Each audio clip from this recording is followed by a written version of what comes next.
Many in Harlan County are mourning the death of a longtime journalist. And one local college receives a grant from the American Heart Association. We take a look at what they plan to do with the money. Dedicated to Eastern and Southern Kentucky, this is WYMT Mountain News This Morning. Welcome to Mountain News This Morning. I'm Neely Green here with you on this Thursday, February 26th. The time is now 6:28, and let's check in with meteorologist Megan Duswell for a look at your forecast this morning. Guys, this was so random. We started talking about Johnny Depp as Willy Wonka, and then we're like, wonder where he's from. And he's from Kentucky, Owensboro. Yeah, he's from 2 hours, less than 2 hours from my hometown even. It's crazy. Unrelated to weather though, but yeah, Just a fun fact. Yeah, very fun fact for you on this Thursday morning. And another fun fact, or not so fun fact, it's also a very rainy start to your morning. All across Kentucky, we are watching those showers, and as we zoom out, you'll even notice that Owensboro is seeing that rain as well. So I don't know if Johnny Depp's family is watching all the way out here in Eastern Kentucky, but they're also seeing that rain.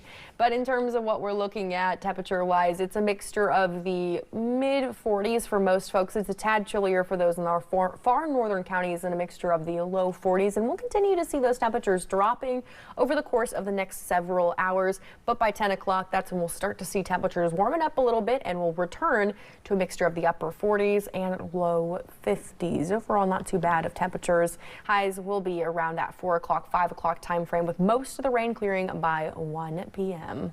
Neely. Thank you, Megan. One man is dead after a house fire in Owsley County. State police and the sheriff's office were called to the home on Ambergy Road in Boonville Tuesday morning. Troopers found the body of 60-year-old Vernon Harold. The coroner's office pronounced Harold dead at the scene. The cause of the fire is being investigated. Police say foul play is not suspected. The man accused of kidnapping a Kentucky teen pleaded not guilty in federal court. Investigators say Christian Delgado met a 13-year-old through a dating app and drove from Florida to Kentucky to pick her up late last October. Kentucky arrested Delgado in December after he and the girl were found in Maryland. Delgado faces federal charges of traveling across state lines for illicit sexual conduct and attempting to use intimidation to prevent communication with a law enforcement officer. A jury trial was scheduled for May 4th. We now know the arrangements for an award-winning Eastern Kentucky journalist who died on Monday after suffering a heart attack last week. Jennifer McDaniels is described as a gifted journalist and a trusted voice in the communities she served. The mayor of Cumberland says she made a deep impact on Appalachian families, saying she was not only a dedicated reporter, but a giving person. That continued until the end, as she was an organ donor. So here she came in this world, a blessing, and she left a blessing. When she went out to some people, I don't know what person will benefit from her organ donation, but they definitely got part of a good person. McDaniels would have been 53 next week. Her visitation will be Friday from 5 until 7 at Anderson's Laws and Jones Funeral Home. A graveside service will be Saturday afternoon at 1 at the Putney Cemetery. State police arrested a Jackson County woman following a narcotics investigation. Felicia Potter was arrested on Monday after obtaining a search warrant. Troopers went to Jackson Drive in the Tyner community. When troopers searched the home, they say they found fentanyl as well as other drug paraphernalia. Potter was taken to the Jackson County Detention Center. New federal data shows Kentucky's child abuse rate is double the national average. The report covers federal fiscal year 2024, tracking different aspects of child abuse like response times and child victims. Kentucky is a mandated reporting state, meaning everyone is legally required to report any suspicion of child abuse or neglect. Other states do not have that law. So we do know that that can skew data, and then each state also has laws that dictate what can substantiate or define child abuse or neglect. So we also see that those vary from state to state. We have a link to the full child maltreatment report on WYMT.com. The Logan County, West Virginia Board of Education hosted its first meeting since a fire at Logan Elementary this past Saturday. School officials say Logan Middle School has enough room to accommodate students from the elementary school while cleanup is underway. Officials say students can expect to be at school on Monday as long as there are no major setbacks. The superintendent says they are also planning an open house for students and their families to take a look at their temporary surroundings. The kids will come in, they'll get to tour the building where their classes are going to be, get to see their teachers again. I'm sure they miss them after being away from them for a week, and just see that everything's going to be okay, because our kids are the most important thing we have, and our teachers, they're invested in the kids, and that's the biggest part of all of this. No timeline has been laid out on when officials expect Logan Elementary to reopen. Data from the U.S. Census Bureau on Kentucky housing from 2019 to 2023 found Eastern Kentucky had generally higher vacancy rates. 9 of the 10 highest vacancy counties in Kentucky are in Eastern Kentucky. Morgan County is number 1 with 30% vacancy, which is considered crisis level. It comes at a time when there's also a housing shortage and affordability issues. I spoke to a state senator about a bill that could help combat those issues.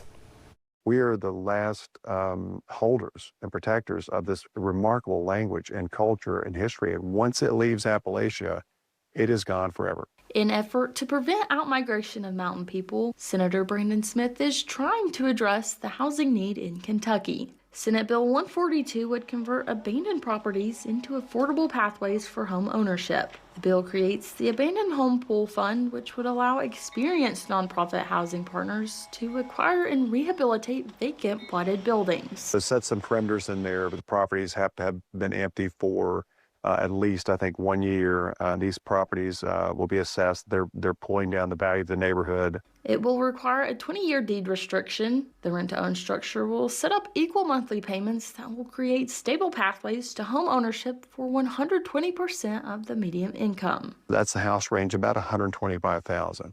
And it seems high, but the way we're working it for people is that they'll get into it at a very lower scale.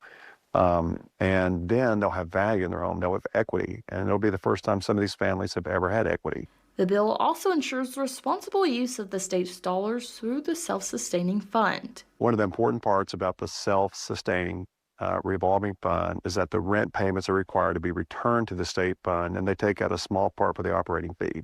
And so the rest of it comes right back into the program. That makes it revolving and self-renewing. Smith says one of his hopes for the bill is to turn community liabilities into community assets. I want to make sure that the people that want to stay here, that have family buried here, they've got children buried here, they've got property that's always been in their family, all the reasons that attach us to the land, we have to have housing for. So I can't build enough housing. So I see these houses that are empty and have realized this could be a tremendous opportunity for us to capture these families before they leave. There is an initial $25 million appropriation for Senate Bill 142. Smith encourages folks who are in favor of the bill and would like to see it signed into law to contact their lawmakers and ask for their support. A new 2-year spending plan received its first vote in a legislative panel. House Bill 500 had drawn concerns over potential health insurance cost increases for teachers and public employees. However, lawmakers removed language that would have increased premiums by up to $500 a month. The budget increases classroom funding by at least $4,600 per student, adds money for school transportation, police body armor, and forensic labs. Some of my anxieties have been abated, and I really thank the majority for your work, because it means a lot that SEEK is growing. It means a lot that the Kentucky Employees Health Plan is secure for at least now. House Bill 500 received its second reading on the House floor yesterday, so it can be called for a floor vote when the House next convenes. The University of Pikeville received a grant from the American Heart Association focused on cardiac care. The university received $20,000 in funding from a Woman of Impact campaign designation, which purchased 8 AEDs to be installed throughout campus and CPR training kits to teach hands-only CPR to students, faculty, and staff. At the conclusion of the program, the university will be the first campus in the designated as a heart-safe campus by Project Adam. Very excited to be the first university in Kentucky to be able to get this designation. But what we also want to do is we want to be able to make a way for others to be able to get this as well, because this is, like I said, a heart emergency. It's not a UPIKE problem, it's an all of us problem. The church says the investment could potentially save lives, and he is proud of the partnerships that brought it together. In Floyd County, officials announced there will be a waste tire collection event next month.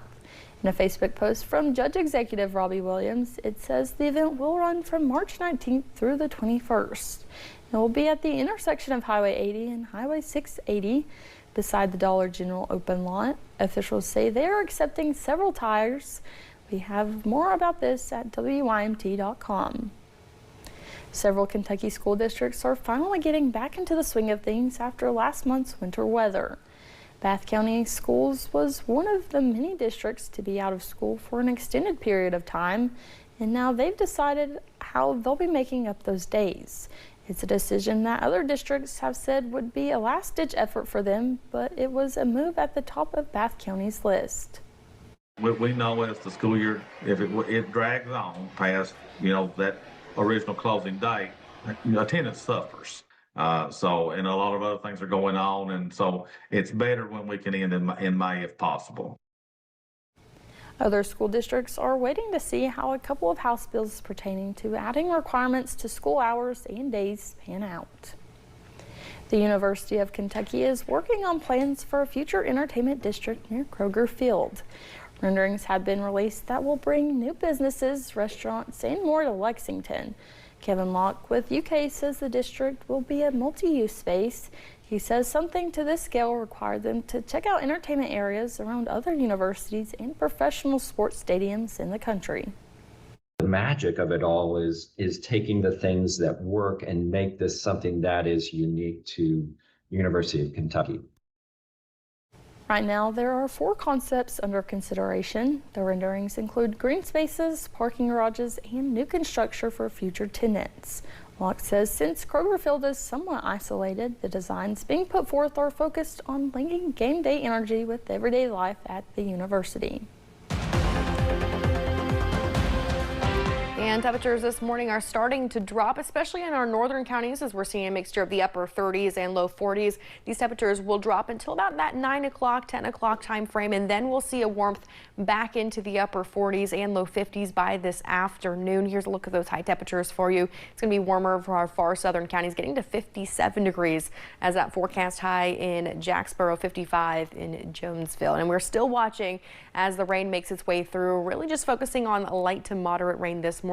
Most of the heavy rain has cleared itself out, but just south of Pikeville, that's where we are seeing some moderate rain kind of pointing out of that forecast this morning. Now, in terms of what you need to know, though, as you're heading out the door, rain chances for your morning drive, and by the time you're heading home this afternoon, just dealing with those cloudy skies. Neely.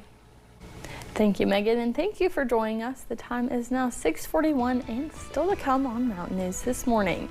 It's a hotel suite that's also a showroom. We have more on why hotels are partnering with brands so guests can bring the design back home.